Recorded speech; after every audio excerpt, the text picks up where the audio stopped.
이제 시작합시다. 안녕하세요. 반갑습니다. 이제 기본 강의 끝나고 한참 만에 만났죠. 끝나고 한참 만에 만났는데 이제 기본서 잘 읽으셨나요? 기본서 잘 읽으셨나요? 제가 기본 강의 끝날 때 말씀드렸어요. 기본서를 학습을 하고 제 이름부터 저는 이제 서병수 변호사입니다.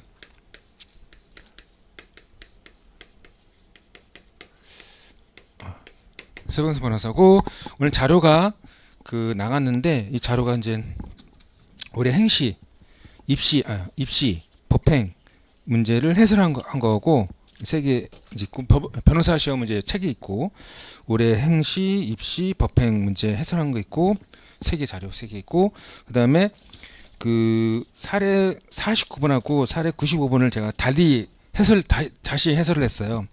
해설해 가지고 있고 사례 49번하고 사례 95번 제가 사례를 다시 해설했거든요. 이 두 가지 나눠드렸는데 이 자료가 이제 파일이 필요하시면 제 카페에 들어오시면 있어요. 카페에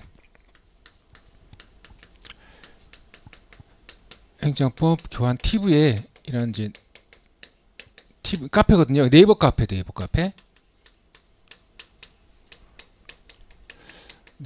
에 있으니까 자료를 다운로드 받으셔가지고 이제 더 예쁘게 출력하고 싶으면 출력하시고 하세요. 그렇게 하시고 자료 이렇게 하시고 이제 이 자료는 들고 다니세요. 이거 잊어버리지 마시고 해당 부분이 나올 때마다 해설을 할 테니까 그렇게 하시고 이제 제가 3월달에 기본 강의 끝날 때 그랬어요. 어떤 말씀을 드렸냐면 이제 기본서를 학습을 하잖아요. 기본서 학습을 하시면 행정법 어려워요. 처음 시작할 때 행정법까지 또 어려운 과목도 없어요. 이제 그래서 기본서를 학습해 하시면 최소한 이해독은 했으면 좋겠다. 제가 강의 들으면서 한번 하시고 한번 보시고 그다음에 강의 끝났는데 한번 더 복습해서 한번 더 보시고 3회독 하면 좋은데 뭐 일단 2회독 하신 다음에 그다음에 이제 뭘 하려고 했었냐면 사례집 좀 봤으면 좋겠다. 사례집 가지고 보셔가지고 문제가 어떻게 나오는지 유형을 보시고 출제 유형도 보시고 그다음에 문제를 어떻게 푸는지 풀이도 좀 풀어보자. 이렇게 하신 다음에 사례집 보신 다음에 다시 또 기본서 가라 했죠. 제가 다시 기본서 보시고 사례집 보시고 다시 기본서로 가세요. 그럼 3회독 좀 이렇게 해서 다시 이제 보시면 3회독 되잖아요. 보면 그럼 기본서가 체계적으로 이해가 돼요. 여기서 체계적인 것은 뭐냐면 이제 행정법을 답안지를 써야 되잖아요. 답안지 써야 되기 때문에 사례풀이 하는 방식도 이해를 할 수가 있어요. 그래서 이제 기본서를 일단은 중요한 것은 사례를 푸는 게 제일 중요하니까 이제 기본서 통해서 이해를 하시고 이제 이해 안 되는 것은 뭐 하는 수 없죠. 다시 사례를 보시면서 다시 보시면 이해가 돼요. 사례를 보시고 다시 기본서 가라 말씀드렸어요. 그래서 제가 1순환 때 이제 이 중간에 지금 1순환 때 저희가 제 강의는 1순환이 사례 강의잖아요. 다른 선생님들은 뭐 정리서라든가 아니면 뭐 판례집 이렇게 하시는 걸로 알고 있어요. 아니면 또 다시 기본서를 하는 분도 다시 하신 분도 계시는 것 같고 뭐 나름대로 의미가 있는데 제가 이제 공부를 해보고 저도 이제 행시하고 변호사 시험도 봤잖아요. 행정법을. 그래서 행정법을 공부를 꽤 많이 했는데 제가 한 바로는 이렇게 하시는 게 제일 빨라요. 기본서 보시고 사례집 보시고 다시 기본서 보신 다음에 이렇게 책에 잡히시면 그 다음에 정리서 뭐 예를 들어서 이걸 암기장으로 하는데 암기장은 다른 게 아니고 강사들이 이제 책을 좀 300페이지, 400페이지 분량을 줄여놓은 책이에요. 그 책. 그걸 암기장을 하는데 암기장을 보시든가 아니면 판례집 보시든가 이렇게 하신 다음에 이렇게 보셔도 돼요. 이렇게 보시면 돼요. 그러니까 무슨 말이냐면 기본서를 통해서 이해하시고 이해하신 다음에 사례집 보면서 기출문제 어떻게 나오는지 보시고 어떻게 풀리는지 보신 다음에 다시 기본서 보세요. 다시. 여기서 헤매지 마시고 다시 기본서 보세요. 다시 기본서 보셔가지고 이제 체계를 잡으세요. 체계를 잡으시면 그 다음에 행정법이 자신감이 생겨요. 그러면 암기장을 보든지 암기장을 통해서 정리를 해야겠다. 아니면 판례지를 통해서 뭐 심화학습을 하겠다라는 생각이 드실 거예요. 아마 그때 가세요. 그때 가서 해도 돼요. 나중에 해도 돼요.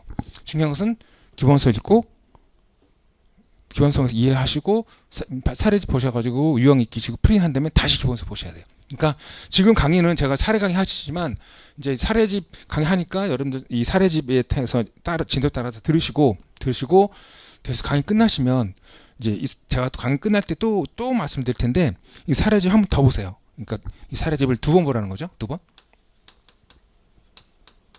그러니까 강의 들으면서 한번 보시고 강의 끝났는데 한 번 더 보신 다음에 다시 기본서 하세요. 이렇게 하시면 행정법은 빨라요.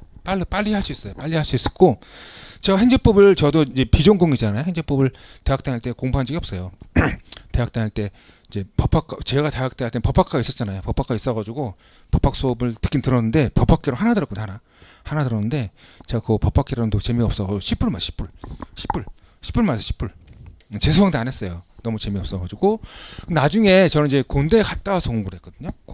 군대 갔다 와서 공부를 했는데 행정법 저는 1년 만에 끝냈어요. 1년 만에 제가 또 1년 만에 제가 똑똑해서가 아니라 공부 방법을 이제 운이 좋아가지고 공부 방법을 알고 이제 행정법을 접근을 할 수 있어가지고 이제 어렵지 않게 행정법을 했죠. 그리고 로스쿨 할 때 행시할 때도 행정법 전문사 져갖고 로스쿨 할 때도 교수님이 제 답안지 보더니 지금 교수님이 지금 명예 교수님이 하시던데 며칠 전에 보니까 이 교수님이 채점 하신 다음에 제 답안지 보고서 내가 너 제 답안지를 이제 학교 그 게시판인데 공개하려고 제 의견을 물으려고 이제 하는 말씀이었어요. 내가 내 답안지 공개하려는데 네 답안지를 보니까 공개하지 않을 수 없다는 거죠. 왜냐면 너무 잘 써가지고 너같이 답안지 쓰는 사람 처음 봤다고 그렇게 말씀을 해주셔가지고 어쩔 수 없이 답안지 공개해도 된다고 말씀을 드리긴 했는데 그 정도로 이제 제가 행정법은 잘했어요. 그래서 행정법 잘한 것은 뭐냐면 나중에 하겠지만 여기 있죠. 노트 여기 사례 풀이구조 이겁니다. 이거 제 강의 핵심은 이거예요. 사례 풀이구조 이겁니다. 이거 제 강의 핵심 이거 사례 풀이 오늘 할 건데 제가 차에 체계 잡으라 했죠. 체계 잡으라는 것은 여기 사례 풀이구조를 좀 익히자. 이게 체계를 말하는 거예요. 제가 말씀드리는 것은 행정법 체계는 이거예요. 물론 행정법 체계는 이거 말고 제가 제시하는 사례 풀이구조 말고도 다 여러 가지 방법으로 체계를 잡을 수는 있어요. 잡을 수 있는데 우리는 이제 시험을 봐야 되니까 시험을 봐서 이 사례를 풀어야 되니까 이제 행정법 체계를 사례 풀이로 하자라는 거에서 이제 잡은 거예요. 그래서 작년까지 이게 사례 풀이고자가 노트에만 있었어요. 노트에만 있었어요. 이제 기본 강의 할 때도 여러분들 들었겠지만 노트에 있었죠. 이 사례 강의 들으니까 사례 강의 노트에 또 있어. 작년까지는 이제 노트에만 있었어요. 그래서 제 강의를 안 듣고 책만 보는 친구들이 있어요. 제 강의를 안 듣고 책만 보는 친구들이 있어요. 그 친구들이 이거 어딨냐고 이거 자꾸 물어보시더라고요. 그래서 책으로 냈어요. 책으로 이번에 행정법 사례 쟁점 이것도 이게 행정법 사례 쟁점이라는 책이 있어요. 이번에 새롭게 냈는데 행정법 사례 쟁점 책이 있는데 여기에 다시 책에다 수치로 놨어요. 뭐 이건 그럼 그렇고 우리는 이제 안개장 하는 게 아니니까 내버려두고 제가 제시하는 거다.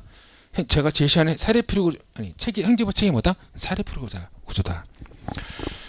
이렇게 하시고 아무튼 기본서 이해하시고 사례집 보시고 다시 기본서 하셔라. 이렇게 하시면 금방 끝납니다. 행정법 정리가 이렇게 되면 이제 정리가 되는 게 있고 정리가 안 되는 부분이 있어요. 그러면 이제 정리하겠다 싶으면 이제 이거 암기자 같은 거 구해서 정리하시면 되고 뭐 판례를 더 심화학습하고 싶다 그러면 판례 교재 있죠? 그거 사서 또 구분 보시면 되고 저는 이제 한 번도 판례집을 본 적은 없어요. 한 번도 로스쿨 다닐 때도 그 판례집을 따로 공부한 적 한 번도 없어요. 기본서만 봤어. 굳이 판례집까지 볼 필요는 없더라고요. 아무튼 그건 그렇고 아무튼 이 강의 좀 잘 들으시고 그다음 잘 들으시고 이제 했으면 좋겠어요. 그다음에 시험은 화요일날 금요일날 두 볼게요. 화요일날 금요일날 시험 볼 텐데 답안지 일단 잘 모르겠으면 오픈북이라도 하세요. 오픈북이라도 하세요. 물론 안 보고 쓰는 게 제일 좋고요. 안 보고 제일 좋고 저도 답안지 처음 쓸 때 어떻게 쓸지 몰라가지고 책 펴놓고 오픈북 했거든요. 며칠 오픈북 하니까 그것도 지겹더라고요. 나중에는 한 3-4번 오픈북 하다가 4번부터는 그냥 혼자 썼는데 처음에 잘 안 써지면 오픈북도 좋으니까 오픈북이라도 하세요. 어떤 쓰라는 거예요. 어떻든지. 예. 왜냐면 오픈북도 힘들어요. 오픈북 하려면 그 책 있는 내용을 요약을 해야 되거든요. 요약을 해야 되기 때문에 그거 쉽지 않아요. 아무튼 그렇습니다.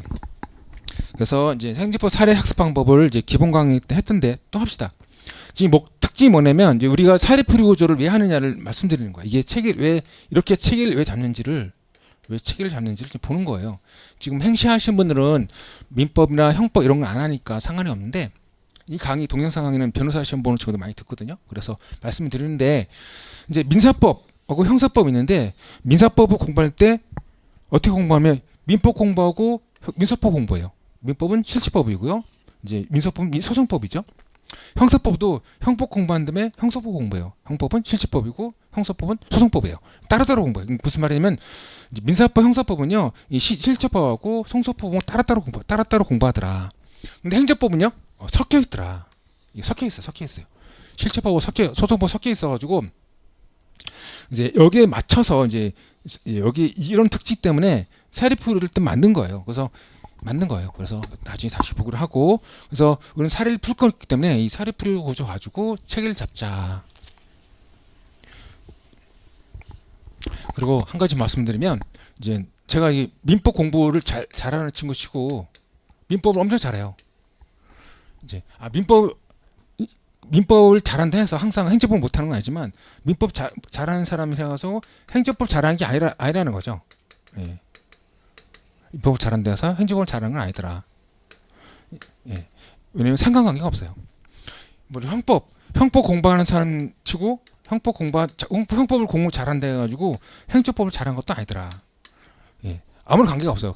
인과관계가 없어요. 인과관계가. 물론 민법 잘하는 친구가 행정법 잘하는 것도 있고 형법 잘하는 친구가 행정법 잘하는 친구도 있지만 민법이나 형법을 잘했다 해서 행정법 잘한 건 아니에요. 아무 관계가 없어요. 이거. 왜 그러냐면 이제 많이 본 게 뭐냐면 민법 잘하는 친구가 행정법 못하는 경우를 많이 봤어요. 제가 형법도 마찬가지예요. 형법 잘하는 친구가 행정법을 못하는 경우를 많이 봤어요. 그 경우의 수를. 왜 그러냐면 이 민사법하고 형사법하고 행정법 체계가 달라서 그래요. 그러니까 달라서 민법 공부하는 것처럼 행정법 공부하고 형법 공부하는 것처럼 행정법 공부하기 때문에 이게 안 맞아요. 안 맞아. 그래서 행정법은 이제 나름대로 고유의 방법을 가지고 하는 게 더 수월하다.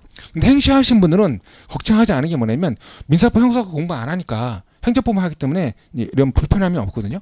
근데 변호사 시험이나 법행하시는 분들은 불편한 게 있어요. 그리고 행정법을 어려워하세요. 또 변호사 시험이나 법행하시는 분들 보면 이제 행정법을 어려워하시긴 해요. 체계가 왜 어려워하시냐면 체계가 달라져요. 체계가. 솔직히 말해서 민법 공부하고 민사법 공부하고 형법 공부하고 형사법 공부하면 여기 공부했던 것이 여기 다 많은 부분이 나와요. 민법에서 나왔던 게 행정법 나오고 민사법 나오고 형법도 나오고 형사법 나오기 때문에 이런 공부하고 나면 행정법 공부가 쉬워야 되는데 그렇지 않다는 거죠. 체계가 달라. 그래서 사립프로를 하자라는 것을 길게 말씀드렸어요. 기출문제 특징인데 이제 올해 이제 강의 계획서도 말씀드렸는데 올해 이제 변시가 먼저 봤으니까 변시가 6문제 나왔는데 6문제가 기출문제고요. 그 다음에 법행 맞죠? 법행이 4문제가 나왔는데 3문제가 기출문제고요. 행시가 좀 적은데 7문제 나왔는데 3문제가 기출문제예요. 이게 6문제, 3문제가 기출문제, 다 기출문제예요. 그러니까 행시가 지금 그렇죠. 제일 적죠. 변시나 법행은 뭐 기출을 다 깔아버렸어. 올해 같은 경우 이게 올해 해설을 해드렸는데 다 기출문제예요. 그래서 기출문제를 열심히 하신다. 이게 기본이다, 기본. 그래서 강의 기획서 말씀드렸다시피 기출문제만 보고 가도 50%는 먹고 들어가요. 50%는. 작년 이맘때 어떻게 강의하냐면 한 문제는 나온다. 그런데 6문제, 3문제 나왔죠. 많이 나왔죠. 그래서 올해는 바꿨어요. 그래서 50%는 반은 먹고 들어간다. 기출문제 제대로 해도 반은 먹고 들어간다. 기출문제가 제일 중요하다는 거예요. 그래서 이제 중요한 건 뭐냐면 이제 기출문제가 똑같이 나오는 게 아니라 이제 쟁점이 나와요. 쟁점이 똑같이 나온다는 거야. 쟁점이 사실관계 바꿔가지고 물어보는 내용을 계속 반복해서 물어봐요. 왜 그러냐면 다 나왔어요. 이제 사례로 보는 시험에 옛날에 사시도 있었죠. 사시, 변시, 법행, 행시. 여러분 행시가 한 60회 넘죠 지금.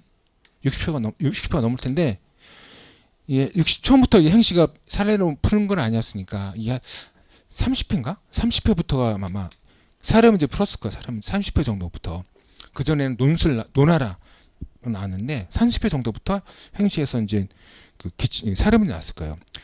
올해 30회 이 사시, 병식, 변팩한시 하면 여러분들이 보시는 기본서로 기준했을 때 어떤 책을 보든 다 나왔어 나는. 다 나왔어 나는.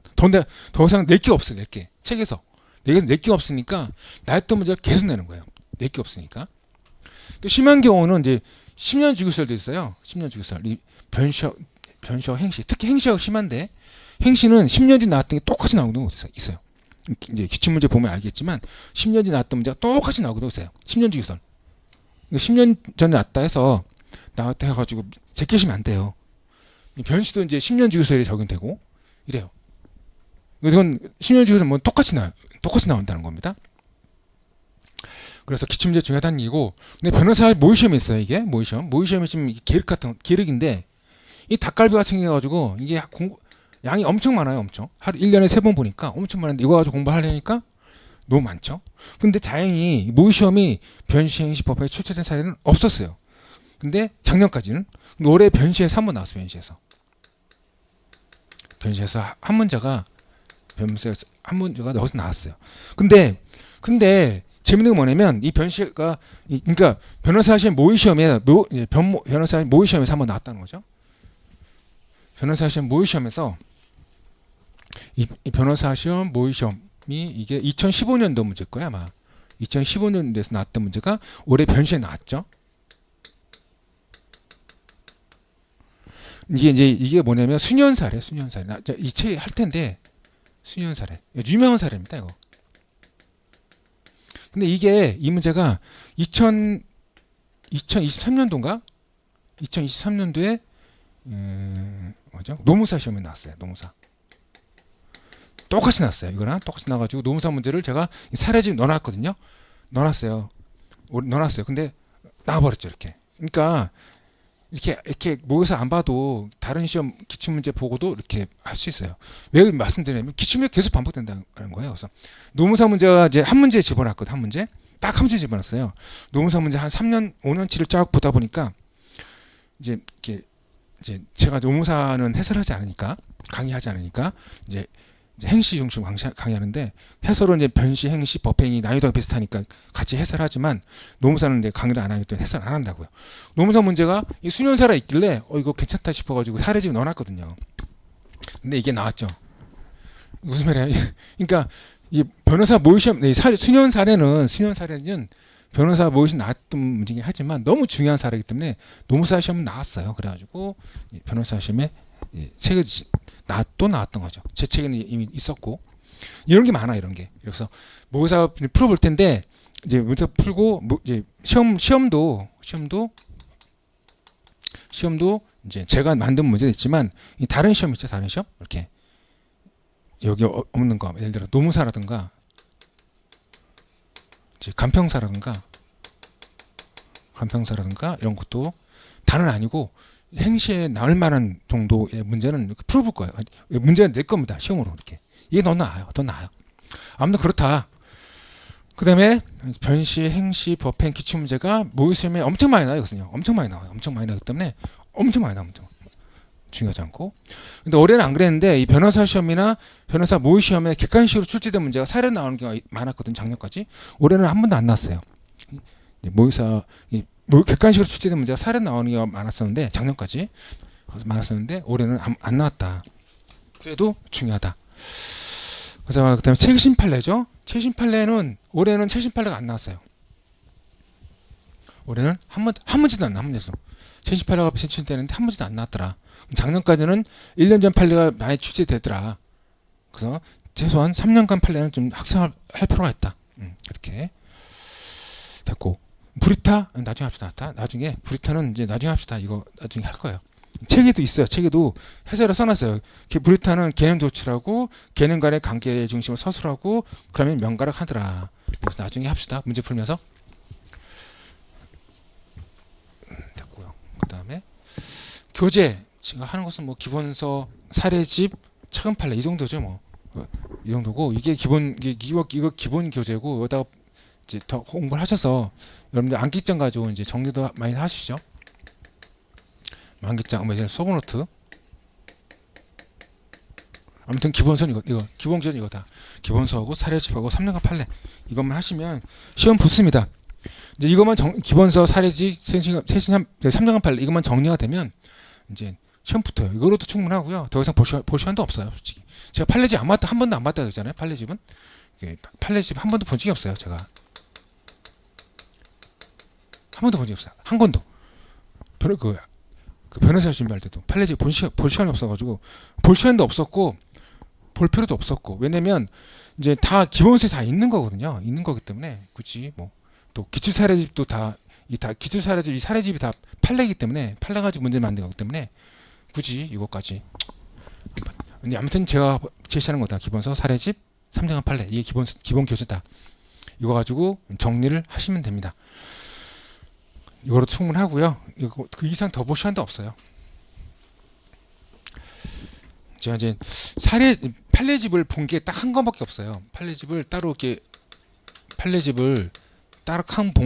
본 과목이 헌법밖에 없어. 헌법밖에. 네, 헌법밖에. 왜냐면 헌법은 이제 이게 마땅한 사례집이 없어. 헌법에는요. 마땅한 사례집이 없어요. 헌법은 나머지 과목들은 사례집이 있는데 헌법은 사례집이 없어요. 마땅한 사례집이 없어가지고 이제 이 판례집을 사례집 가지고 활용한 거죠. 예. 예. 그래서 헌법만 판례집 따로 봤지 다른 과목은 판례집 본 적은 없습니다. 대충 그렇고 아무튼 이것만 하시면 무슨 말이냐면 이게 왜 이것만으로 충분하다라고 한 것은 뭐냐면 책을 너무 많이 보지 말라는 거 제가. 여러분들 보면 책 너무 많이 봐. 엄청 많이 봐요. 이렇게 막 쌓여있어가지고 다 보지도 못하면서 책을 엄청 사놓는데 그럴 필요 없다는 거예요. 그래서 기본서, 사례집, 판례집 딱 3권 딱 있으면 끝납니다. 이제 행정법의 학습 방법 이제 저는 해독수보다 정확성이 중요하다라고 이제 정확성 이렇게 말씀드렸어요. 그래서 이 정확하게 하기 위해서 어떻게 했냐면 예습하고 이제 기본서는 끝났으니까 다시 한번 말씀드리면 기본서 예습할 때는 목차만 읽고 오는 목차만.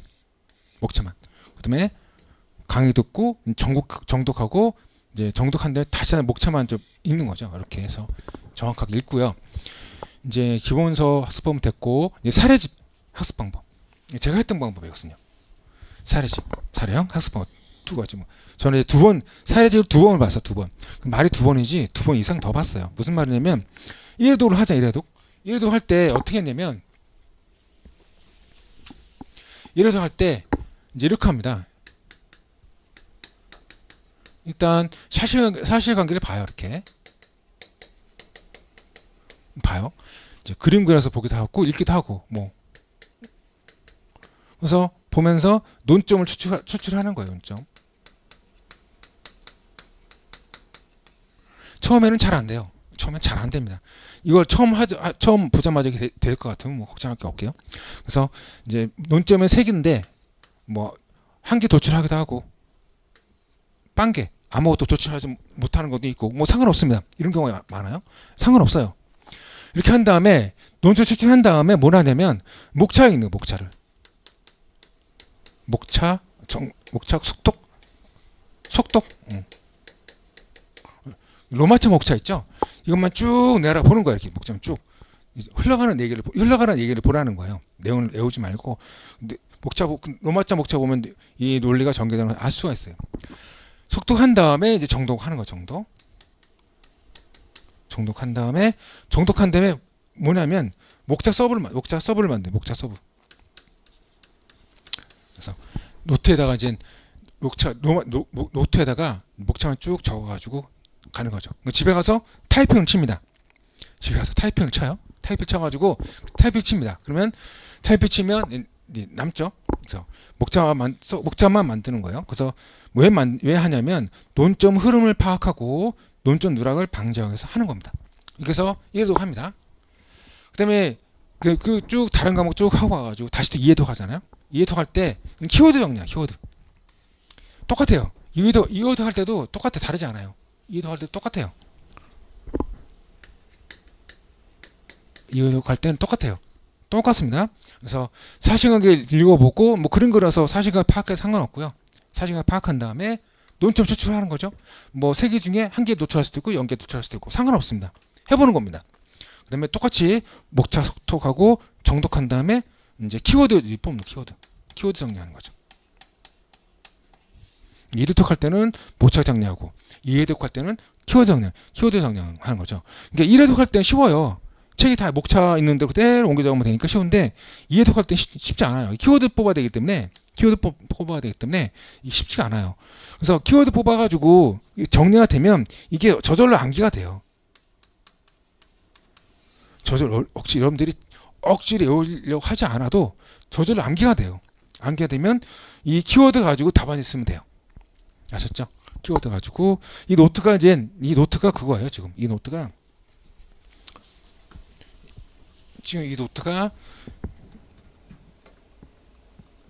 지금 여기 보시면 여기 키워드하고 목차하고 키워드를 정리하는 거거든요. 그래서 이것은 이 노트 가지고 참고하시라고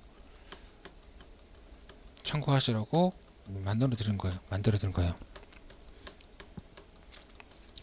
여기 보시면 여기 간단히 사실관계 정리해 놓고 목차 정리하고 키워드 정리하고 했죠. 이거 가지고 이 정도 키워드 정리할 때 이 정도 정리하시면 돼요. 이거 가지고 보시고 이제 보신 다음에 이제 이거 가지고 이것만 외우자. 나머지는 외울 거 없고. 근데 솔직히 다 외울 것도 없어요. 몇 번 반복하다 보면 저절로 외워져 있어요. 뭐 몇 가지 외워야 될 거 앞글자 따가지고 외우는 거 말고는 외울 게 많지 않습니다. 저절로 이제 정리하다 보면 저절로 암기가 되기 때문에 이렇게 참고하시라고 내드렸습니다. 아셨죠? 예, 아셨죠? 이렇게 하시면 됩니다. 사례집 강의는 이제 사례집을 이렇게 하시면 돼요. 이렇게 하시고 이제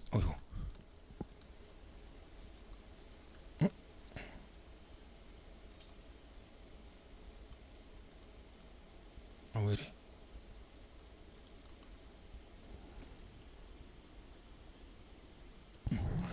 이렇게 하시고 이제 사례풀이 구조를 봅시다.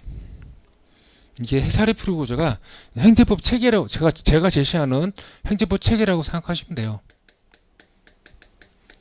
체계라고 생각하시면 되고 이 지금 10페이지인가 되는데 제가 공부할 때는 2페이지에서 2페이지. 제가 공부할 때는 두 페이지를 딱 만드는 거예요. 두 페이지 만들어가지고 이렇게 쫙 이렇게 볼 수 있게끔 한 페이지 쫙 열면 다 볼 수 있게끔 이렇게 돼 있었던 거거든요. 목차만 있고 내용은 없는 거죠. 목차만 있고 내용은 없고 내용은 다 기본서 있는 거니까 뭐 내용은 없었는데 이제 처음에 강의할 때도 목차만 있었고 내용이 없었어요. 근데 강의하다 보니까 이제 판사하게 되니까 학생들이 또 열심히 받아 적더라고요. 그래가지고 노트를 다 만들어놨어요. 내용까지 다 만들어놨어요. 그래서 10페이지 정도 되는데 이제 양이 많지 않죠. 10페이지. 근데 이걸 문장을 풀면 한 100페이지 넘을 겁니다. 이게 100페이지 넘어갈 거기 때문에 양이 많은 양이에요. 적은 양이 아니에요. 그래서 키워드하고 그림 가지고 정리되었기 때문에 양이 꽤 많습니다. 그래서 이거 보실 때 사례풀이를 보실 때 외우지 마세요. 외우지 마세요. 외울 것도 없고 외우지 마시고 자주 보세요. 자주 한 100번 본다 생각하시고 자주 보세요. 자주 보다 보면 이제 사례집 보시면서 자주 보시다 보면 이게 제 사례집이 여기 사례풀이에 맞게 쓰여져 있다는 걸 알 수 있겠고요. 그 다음에 제 실린더 보면 제 사례집 말고도 다른 선생님 사례집 많잖아요. 그죠? 다른 선생님들 사례집 많고 또 교수님 사례집 많고 있는데 그분 사례집도요. 이렇게 풀고 있어요.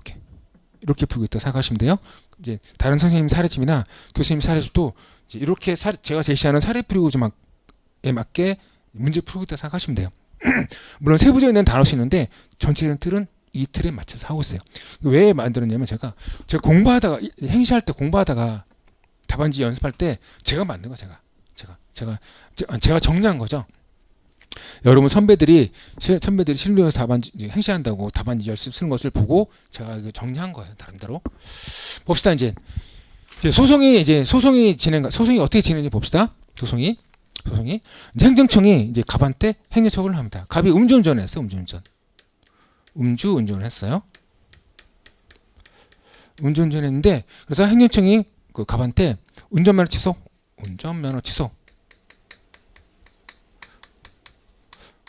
취소라는 이제 운전면허 취소 처분을 했어요.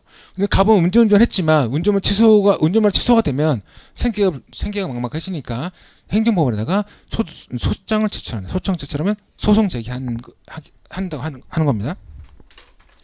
이제 여기 수소법이 있는데 수소법은 뭐냐면 소장을 받은 법원이에요. 그러니까 행정법원인데 행정소송이니까 행정법원에다가 제출하게 되는데 이제 행정법원 중에 예를 들어서 행정법원도 재판부가 여러 개 있을 거 아니에요. 뭐 제1행정부, 제2행정부 해가지고 담당 재판부가 많다고요. 그 재판부가 수소법원이에요. 아셨죠? 그 재판부 서울행정법원에다가 소장을 제출하는데 예를 들어서 서울행정법부 1행정부에다가 1행정부 이제 1행정부에다가 접수가 됐다. 그 제1행정부가 수소법원이에요. 이 수소법원을 이렇게 하는 겁니다. 그래서 수소법은 뭐다? 소장을 받은 법원이다라고 생각하시면 돼요. 그래서 이렇게 해가지고 이제 수소법원이 소장을 받으면 세 가지를 일을 하게 돼요. 일단 소송요건 심리하고요, 본안 심리하고요, 판결을 하게 됩니다. 이렇게 크게 세 가지 단계로 소송이 진행이 돼요. 이것은 행정소송뿐만 아니라 민사소송, 헌법소송, 형사소송 다 그래요. 다. 다만 소송마다 이 구체적인 내용이 달라서 그렇지 이렇게 진행되는 것은 어느 소송이 다 똑같아요. 행정소송, 가소소송, 민사소송, 형사소송, 헌법소송 다 똑같습니다. 소송요건을 심리하게 되는데 소송요건에서는 이제 소가 적법성 심사를 합니다. 그래서 문제 풀 때 문제가 어떻게 나오냐면 소가 적법한가라고 물어요. 문제 쫙 주고 이 소가 적법한가? 물으면 소송요건을 묻는 거예요. 소송요건. 그다음에 본안심리인데 이 본안심리는 이제 본안심리에서는 처분이 위법한지를 보는 거죠. 문제에서는 이 처분이 위법한가라고 묻습니다. 그러니까 이 적법성, 위법성은 이제 신경 쓰지 마시고 주어가 뭐다? 소인가 처분인가를 보셔야 돼요. 소가 적법한가?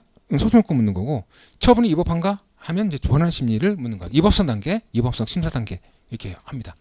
끝나면 판결을 하게 되죠. 이 소송요건 심리 단계는 이제 소송요건 심리 단계에서 소송요건 심리해가지고 소송요건 흥들렸어요. 없어졌어. 소송요건을 갖지 못했어요. 그러면 본안 심리 안 하고요. 각하 판결 해버려요. 이렇게 각하 판결 해버립니다. 소송요건을 충족했어요. 해가지고 했으면 통과됐죠. 그러면 이 본안 심리 단계에서 처분이 위법한지 적법한지 보죠. 처분이 적법해요. 그러면 기각 판결. 처분이 위법해요. 인용 판결합니다. 이렇게 해서 판결 나옵니다. 이제 지금부터 이렇게 해놓고 이제 행정법 사례 기본 목차 볼 텐데 이건 뭐냐면 이것을 쫙 풀어헤치는 겁니다.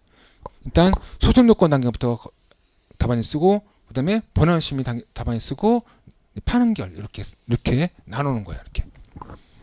이렇게 소송요건 단계, 본안 심리 단계, 판결 이렇게 나누는 겁니다. 그러면 이제 잠깐 보시면 이 본안 심리 단계가 실제법이에요. 이 소송요건 단계가 소송법이고 이 판결도 소송법이고 실제법하고 소송법이 섞여 있죠. 그 얘기예요 지금. 그래서 민법은 이렇게 안 돼 있어요. 형법도 이렇게 안 돼 있어요. 이 실체법하고 소송법이 나눠져 있는데 행정법은 실체법하고 소송법이 섞여 있다는 거죠. 그래서 자꾸 혼돈을 하시는 이유가 이런 데 있어요. 민법 잘하시는 분들이 행정법 와서 헤매는 이유가 이런 것 때문에요. 그래서 됐고 그래서 아무튼 소송의 진행 과정이 이렇다. 이제 여기서 행정법 사례 기본 목차 보시면 이제 일단 사례 이제 풀 때 제일 먼저 해야 될 게 문제 소재를 써야 되죠. 문제 소재를 써야 됩니다. 그래서 어떻게 쓴다? 앞으로 논의할 내용을 미리 예고한다. 그래서 미리 예고하는데 여기서 결론을 암시해도 상관없어요. 결론을 암시해도 상관없고 아무튼 앞으로 이 여기 쓸 내용들을 미리 이제 예고하는 거죠. 이게 이제 어렵게 말하면 논점 제시죠. 논점 제시. 논점을 제시하는 거죠. 됐고 그 다음에 행정장애 성질 이게 좀 골 때리는데 이제 행정장애 성질이 뭐냐면 이제 보시면 지금 일반화시켜 행정장애이지만 예를 들어서 문제에서 도로 조명 허가 처분 났다. 도로 조명 허가 처분 났다. 그러면 이것을 도로 조명 허가 처분의 성질 이렇게 쓰시면 돼요. 아셨죠? 근데 이것은 일반화시켜 가지고 제시한 거니까 행정장애로 써놨지만 문제에서 도로 조명 허가 처분 나왔으면 도로 조명 허가 처분 성질 이렇게 쓰면 돼요. 근데 이렇게 쓰는 행정장애 성질 쓰는 이유가 뭐냐면 두 가지 때문에 해요. 이 대상적 경우 문제하고 행정장애 성질 쓰는 게 두 가지 쓰는데 이게 일단 행위처분인지를 봐요. 그 다음에 행위처분이면요 이 대상적 경우 문제거든요. 대상적 경우 문제. 그 다음에 두 번째 뭐냐면 여기 이게 이 두 번째는 재량인지를 써요. 재량인지. 처분인지 재량인지. 써요. 이 재량을 쓰는 이유는 뭐냐면 나중에 재량권 1등 남의 법리를 사용해서 쓰는 거거든요. 재량인지 여부를 쓰는 이유가 뭐다? 재량권 1등 남의 법리를 사용하기 위해서 이해한 거예요. 그럼 이 재량의 문제다 뭐다? 이 번함신이 문제, 번함신이 문제. 이 번함신이 문제. 그러니까 첫 번째 목차는 문제 소재, 두 번째 목차는 행정장애 성질인데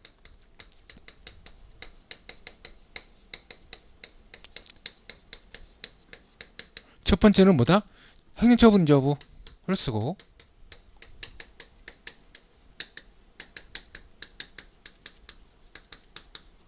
두 번째는 재량인지 여부를 쓰고 거의 기계적으로 나와. 기계적으로. 올해 입시가 나온 입시 문제가 그런 것 같은데 다음 문제에서 어떤 행정자용에 성질 쓰시오 그러면 처분인지 여부 쓰시고 재량인지 여부 쓰시고 두 개 쓰면 거의 맞아요. 거의 맞아요. 100%는 아니고 90%는 맞아요. 90%는 맞아요. 근데 이제 올해 행시에서 이제 이것은 이제 재량인지 여부는 뭐냐면 이건 행정일 때만 쓰는 거고 권력적 사실이 할 때는 안 쓴다.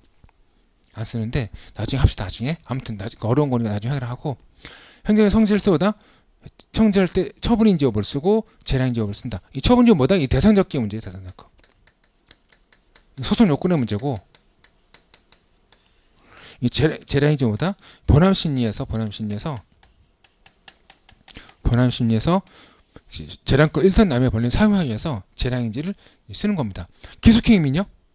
기속행위면 재량권 1선 남의를 쓸 수 없기 때문에 재량인지를 도출하는 겁니다. 이 두 개를 딱 쓰는 거죠. 이렇게 두 개를 딱 써요. 이렇게. 근데 항상 그러냐? 항상 두 개 다 써야 되냐? 그렇지는 않아요. 그러니까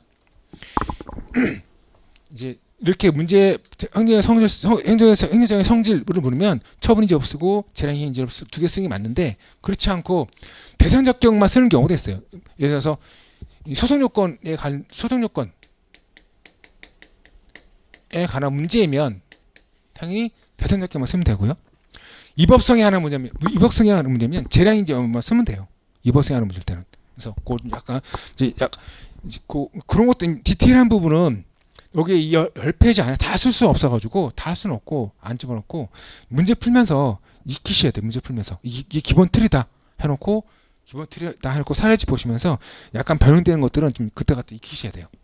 몇 개 안 돼요. 근데 그런 것들이 몇 개 안 돼요. 몇 개 안 되니까 너무 걱정하지 마세요. 그다음에 그래서 여러분들이 행정법 공부하시다 보면 여러 가지 행정위를 봐요. 여러 가지 행정위를 엄청 많이 봅니다. 보시면 하허면 특인대 합공통수, 하허면 특인대 합공통수 이게 다 행정위죠. 하허면 특인대 합공통수 이렇게.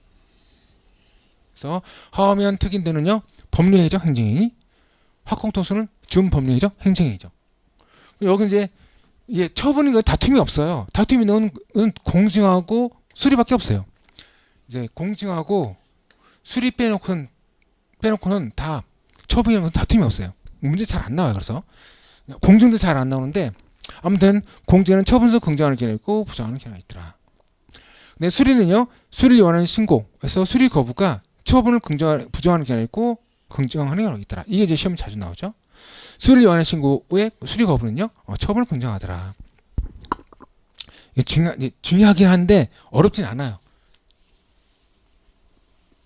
일단 봅시다. 그래서 그다음에 행정계획, 행정확약, 그다음에 행정지도 있죠. 여기서는 처분서 긍정하는 게 있고 처분서 부정하는 경우가 있죠. 권력적 사실이냐고 비거적 사실. 이게 올해 행시에 나왔죠. 행시에서 행정조사가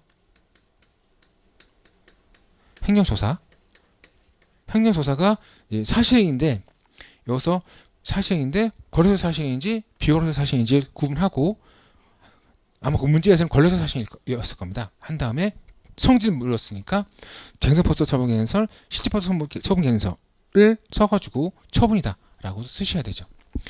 다 할 겁니다. 이거 공증 빼는 거는요 다 할 거예요. 다 할 거니까 걱정하지 마시고 이렇게 정리만 해놓은 거예요. 기본 쓰이는 것을 간단히 쭉 정리만 해놓은 거예요. 근데 문제는 이게 아니에요. 하면 특인데 학공동수 이거하고 행정계획, 확약, 행정지도, 권력적 사실이 권력적 비권력 사실이는요. 이 책이 다 있어요. 책 기본사 있기 때문에 이거 그대로 쓰면 돼요. 제가 하고 싶은 얘기는 기타 법률이에요. 제가 하고 싶은 얘기는 기타 법률이에요. 나중에 할 텐데 다시 할 겁니다. 이거. 그러니까 기타 법률행위. 여기가 아닌 거. 이게 아닌 거.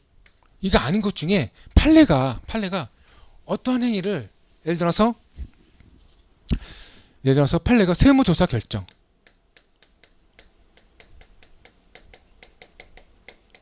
이 판례입니다. 판례가 이거 세무조사 결정을 판례가 행정처분이다라고 했어요. 그 다음에 학설에는 뭐가 있냐면 세무조사가 학설은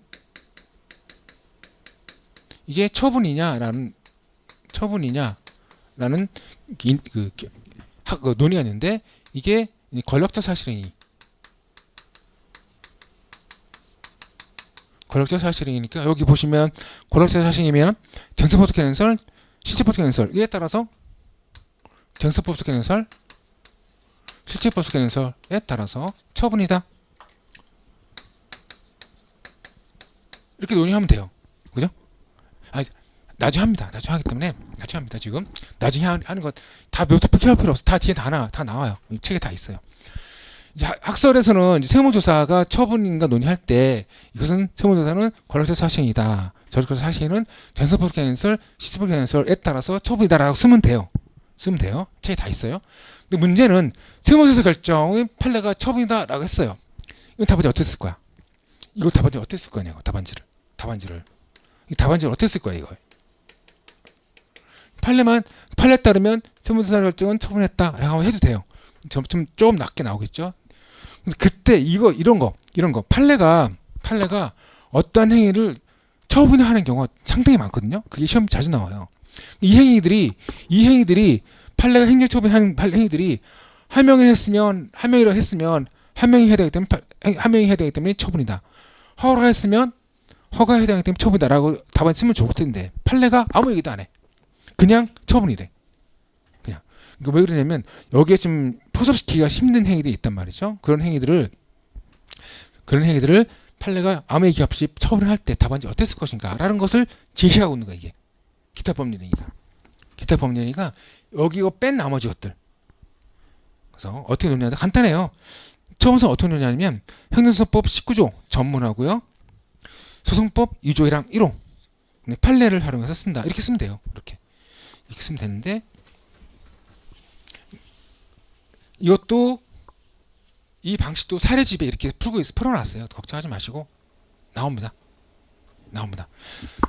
제가 만든 게 이것은 제가 만든 게 아니고요.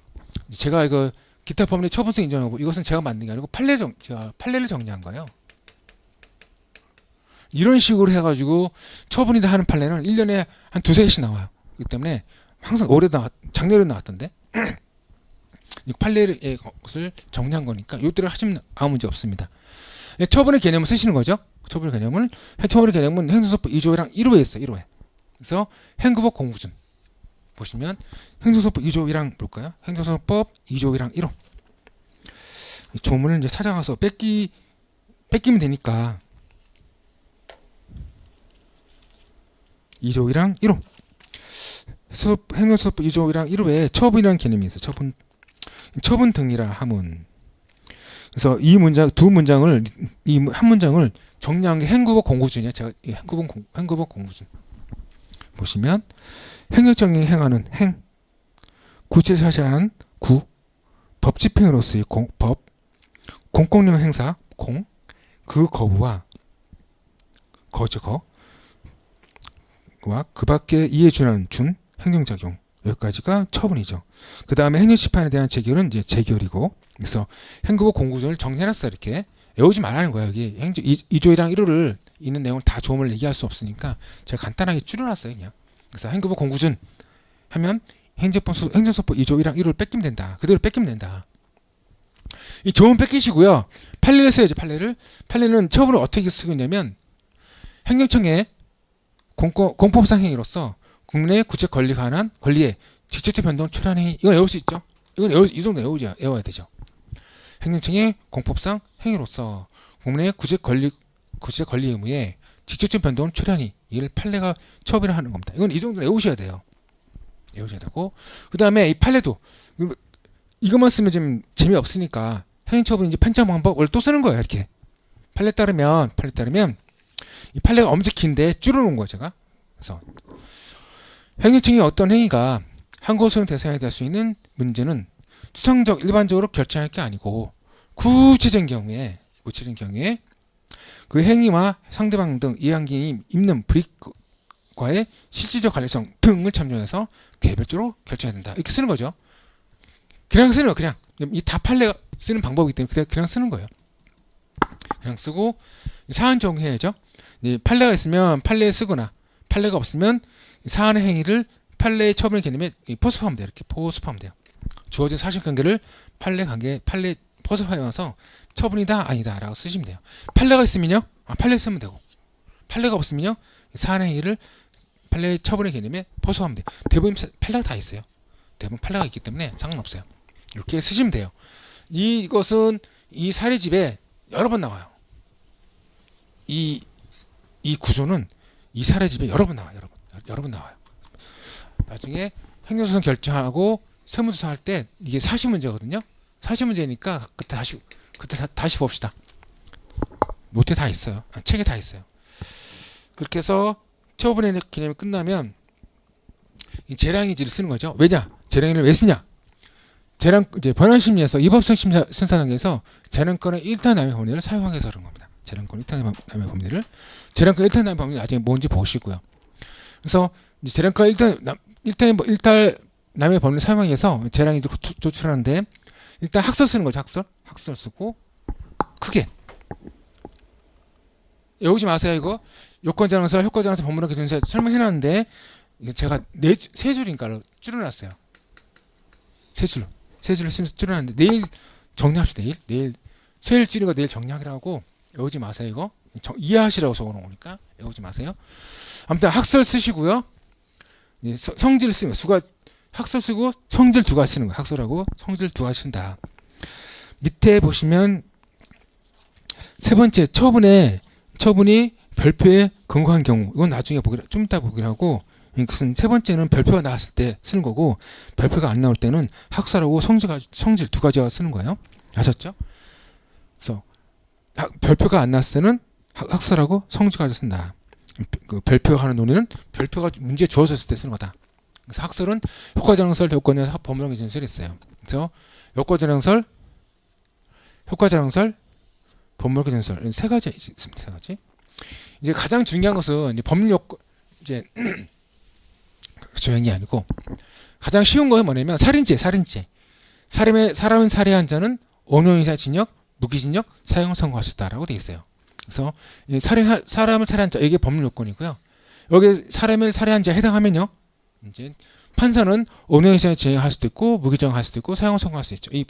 할 수 있죠. 이 법률 효과. 어느 법이든 언뜻법이든 행정법이든 민법이든 형법이든 다 이렇게 돼 있어요. 법률권, 법률효과 이렇게. 그래서 이 요건재량서는 이 법률요건을 판단에 재량이 있다는 뜻이에요. 그래서 사실이 요건에 해당하는지를 판단할 때 이 재량이 있다는 거예요. 재량. 사실이 요건에 해당하는지에 비해서 재량권이 있다. 그런 뜻입니다.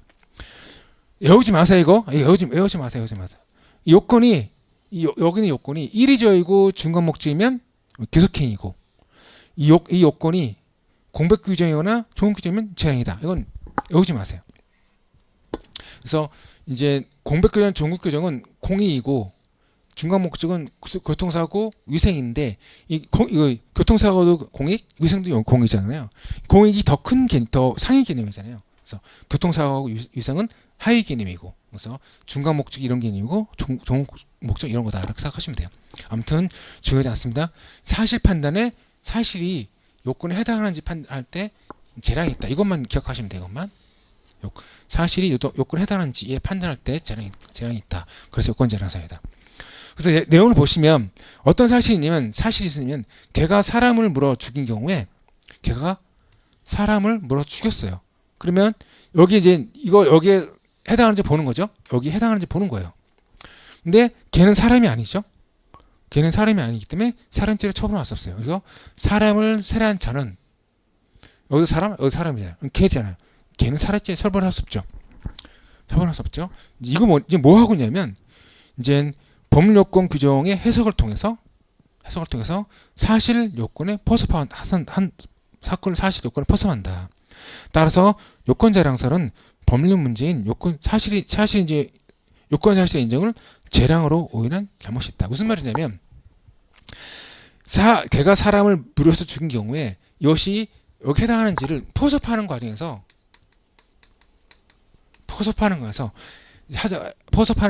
이 법률 요건을 해석한다는 뜻이에요. 지금 해석을 해요. 여기도 사람, 여기도 사람. 걔는 사람이 아니네, 여기 사람이네. 이렇게 해석하고 있죠, 지금. 이 법률 요건 해석의 문제를 재량으로 잘못 판단하고 있다는 거예요, 지금. 여기 이 영역은 법률 요건 해석의 문제지 재량의 영역 아니라는 거거든요. 그래서 요건 재량설을 다른 교사가 없어요. 그 얘기를 하고 있는 거예요, 지금. 법률 해석의 문제를 재량으로 잘못 오인한 잘못이 있다. 이렇게 하는 겁니다. 아셨죠? 이렇게 이해만 하세요. 이해하시고, 왜냐면 어려운 내용이기 때문에 이제 이것은 나중에 사례 풀 때는 간단히 쓸 거거든요. 간단히 쓸 때 쓰더라도 내용은 외울 필요는 없지만 이해는 하고 있어야 되죠. 그래서 요건 재량설은 이제 이 사람도 사람, 자도 사람. 걔는 사람이 아니고 사람인데 걔는 사람이 아니니까 살인죄 처벌할 수 없다. 이것은 법 해석의 문제인데, 법률요건 해석의 문제인데 재량으로 잘못 판단 오인이 있다. 그래가지고 이걸 다른 학설은 없어요. 그럼 나온 게 뭐냐면 법률효과 재량서예요. 이게 뭐냐면 법률효과 선택이 재량이 되는 거예요. 그러니까 판사가 어떤 사람이 사람을 한 사람을 살해하게 되면 5년 이상의 징역할 수도 있고 무기징역할 수도 있고 사형 선고할 수 있다는 거죠. 5년 이상의 징역, 무기징역, 사형에 선택할 수 있다는 거죠. 여기에 이제 재량이 있다라는 거예요. 이게 효과 재량설. 그래서 나온 게 뭐냐면 침익적 행위는 교속행위고요. 수익적 행위는 여기까지는 이제 형법적인 문제고 밑에는 이제 행정법적 해석이에요.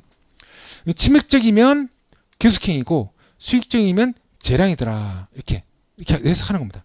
이것을 이렇게 해석하는 겁니다. 이렇게. 근데 침해적 행위면 교속행위고 수익적 행위면 재량이다. 대체로 그렇다는 거예요. 대체로 그런데 안 그런 경우도 있더라. 안 그런 경우도. 도로교통법에는요, 운전면 취소면 재량이 되어 있어요.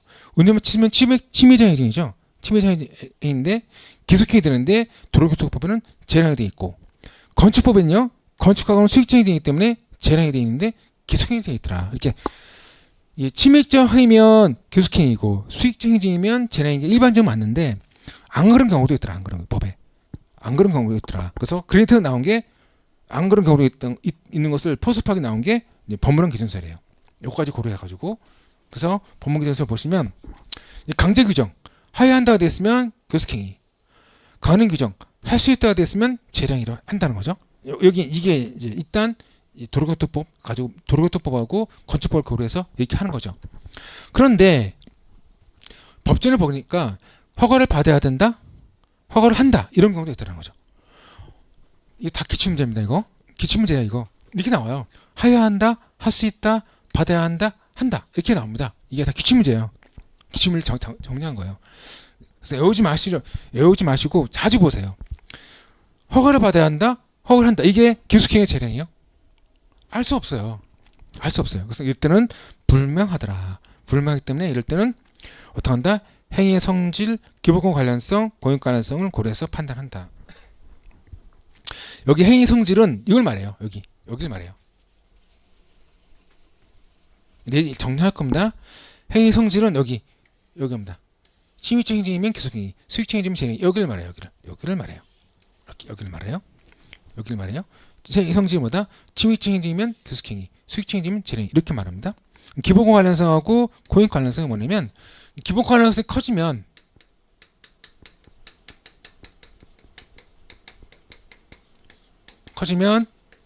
이건 기속행위. 노트 다 있어요. 이거 내일 한번 할 거야 아마. 노트 다 있어요. 고용가에서 커지면 재량이 돼요. 그래서 이렇게까지 쓰는 문제는 거의 많지 않아요. 제일 많이 나온 게 뭐냐면 강제 규정, 가능 규정 이거 가지고 쓰는 게 제일 많이 났어요. 아무튼 그렇다. 이게 효과자랑설이다. 요과자랑설, 효과자랑설, 법문을 기준설. 아이고 이렇게 해놓고 성질 봐. 성질. 그 다음에 학습 쓴 다음에 성질을 고려해. 성질. 그래서 하, 허면, 특, 인대, 화공, 통, 수어 있는데 이 성질을 가지고 기속행위냐 재량을 판단하는 거죠. 다 할 필요는 없고 시험에 주로 많이 나오는 게 뭐냐면 이제 허가, 특허, 인가, 그 다음에 수리 이 정도가 시험 제일 많이 나옵니다. 그래서 이 성질 가지고 쓴다. 나중에 좀 봅시다. 나중에 구체적인 내용은 사례 풀면서 봅시다. 이렇게 해놓고 세 번째는 이제 이게 시험 엄청 많이 나옵니다. 시험 엄청 많이. 올해도 나왔어. 우리 법원행시. 법원행시 문제 행시생들 못 풀더라고요. 법원행시 올해 해서 해드렸는데 아마 못 풀더라고요. 이 처분이 이제 별표에 근거하는 경우가 있어요. 이 별표는 법규명시 행정규칙 말하는데 별표에 근거하는 경우가 있다는 거죠. 이건 그냥 들으세요. 이거 내일 모레쯤에 할 거야 아마. 그때 노트에 자세히 돼 있으니까 그때 다시 하기로 하고 그냥 들으세요. 이제 별표가 나오면 법사 성질을 추가로 논의한 다음에 그 처분이 기속행위인지 재량인지를 판단하는 겁니다. 올해 법원행시는요 아예 별표를 줬어요. 별표를 아예 문제에서 별표의 법사 성질이 무엇인가를 물어봤어요. 무슨 말이냐면 별표의 법사 성질 입시에서 아예 물어봤어요. 처음 이렇게 물어봤어요. 이렇게 못 써요, 여러분들.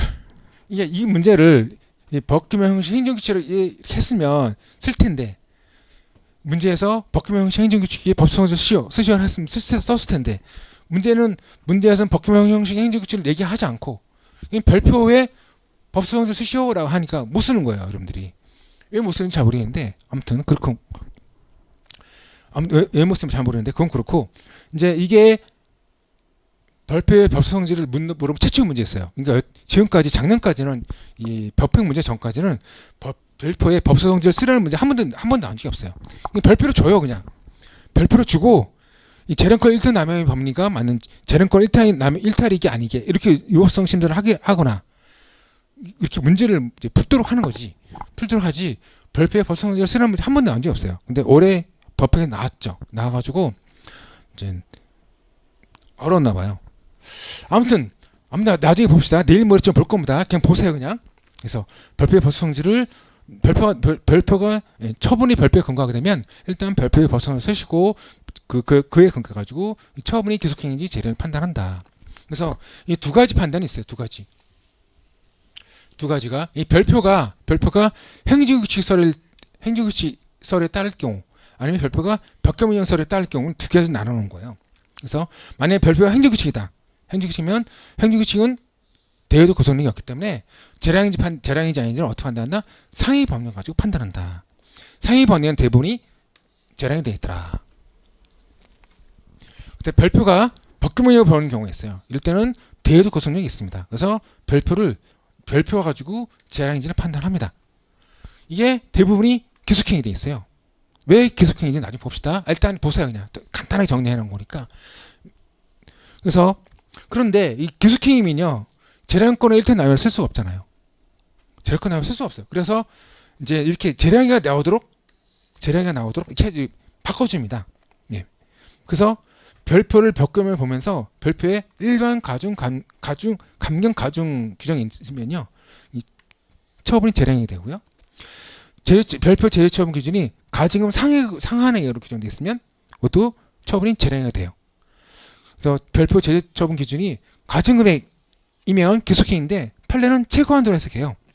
최고한도로 해석해서 또 재량으로 판단합니다. 다 기출이 다 있어요. 제가 문제를 있어요. 여기 문제가 만들어 놨으니까 판례가 기출 문제가 있거나 이제 이것은 기출 문제가 없거든요. 제가 문제 만들어 놨으니까 다 문제가 다 있으니까 그때 문제 풀면서 합시다. 아셨죠?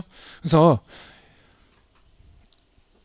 올해 행시 문제 같은 것도 좀 올해 행시 문제도 좀 여러분들 잘 모르시던데 올해 행시 문제도